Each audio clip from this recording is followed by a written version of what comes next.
অনেক বড় হাজী সাহেব, বিশাল লম্বা দাড়ি, ছেলেরে সব দিয়ে দিছে, মেয়েরে কিছু দেয় নাই, মেয়ের হক আদায় করে নাই।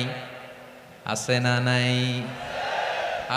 এই হাজী সাহেবেরা, এই আল্লাহওয়ালারা কিয়ামতের ময়দানে আটকে যাবে। আপনি অন্যের অধিকার নষ্ট করেছেন, তাদের রাইটসকে ভায়োলেট করেছেন। এজন্য আল্লাহ তাআলা বলেন, কারো অধিকার যদি কেউ নষ্ট করে, ওই সমাজটা মানবিক সমাজ কঠিনকালেও হতে পারে না। এজন্য 3 নম্বর আল্লাহ বললেন, ওয়া ইতা ইদিল কুরবা, নিকটাত্মীয়দেরকে দাও। কি দিবা? তাদের অধিকার দিয়ে দাও। বোনের অধিকার বুঝিয়ে দাও, মেয়ের অধিকার বুঝিয়ে দাও, ফুফুর অধিকার বুঝিয়ে দাও। দেখবেন অনেক মায়েরা ছেলের পাতে মুরগির রান দেয়, মেয়ের পাতে দেয় মুরগির ঠ্যাং। এরকম আছে না নাই? ছেলেরা কি দেয়? মুরগির। মেয়ের পাতে কি দেয়?